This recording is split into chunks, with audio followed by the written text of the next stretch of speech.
Bruce Pearl issues statement after Alex Karaban spoils AJ Dybantsa's homecoming. It was the kind of game people circle on the calendar long before conference play even starts. UConn vs BYU at the iconic TD Garden.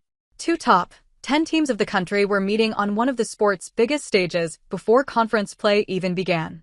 AJ Dybantsa, a likely lottery pick next year, was back home, and the whole building felt a little louder because of it. Even Celtics stars Jaylen Brown and Derek White showed up to watch the hometown kid. On the other side, Dan Hurley's UConn side, led by captain Alex Karaban, came in hungry, determined to climb back to the top of college basketball. As you'd expect, it turned into a game to remember. Right from the start, it was punch for punch, both teams trading buckets and matching energy. But everything shifted when Keba Keita went down with about 8:52 left in the first half. His injury handed UConn the opening they needed, and from there, the Huskies took control. Dybantsa, meanwhile, couldn't quite find his rhythm early. He finished the first half with just 4 points on 1-for-6 shooting, and BYU trailed 43-32 heading into the break.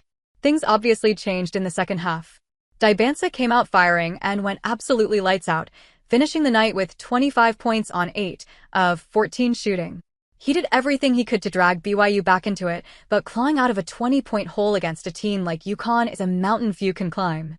The Huskies kept answering every run, powered by the trio of Alex Karaban, Terrace Reed Jr., and Silas DeMary Jr., all of whom dropped 21 points and ended up winning the game 86-84. Karaban knocked down all 4 of his three-point attempts, completely stealing the spotlight and spoiling Dybantsa's homecoming in the process.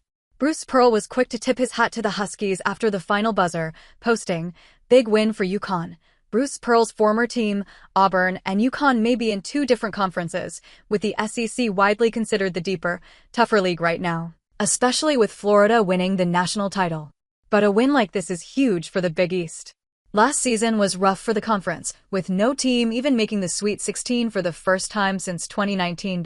Just 2 seasons ago, the Big East looked unstoppable. All 3 teams in the tournament, UConn, Marquette, and Creighton, made it past the first weekend, and the conference went 22-6 in March Madness over the 2 years before the 2024-25 season. But last season was different. All 5 Big East teams were out by the end of week 1. UConn and Alex Karaban lost to Florida in the second round.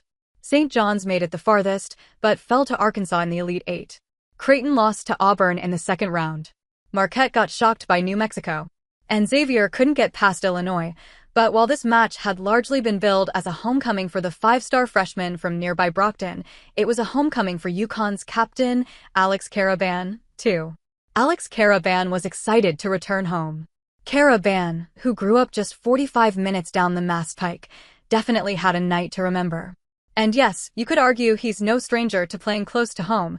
He spent his UConn career playing only about an hour from his place in Southborough, Massachusetts. He even played twice at TD Garden during the 2024 NCAA tournament, including that 30-point win over San Diego State in the Sweet 16 just 2 days before the blowout against Illinois.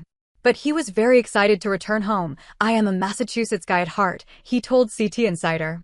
"As much as I love Connecticut, Massachusetts is always going to be home for me." This 2-point win was massive for the Huskies, especially with a month packed with high-level Quad 1 matchups ahead. One of those will be at Madison Square Garden, 2 at home, and 1 on the road at Kansas. Stack a few more wins in the stretch, and UConn will look like a contender again this season. Karaban chose to withdraw from the NBA draft this year so he could chase another national championship with his brothers, and if the Huskies continue to build on what they've shown early in the season, that decision might pay off in a big way. Do you see it happening? Let us know in the comments below.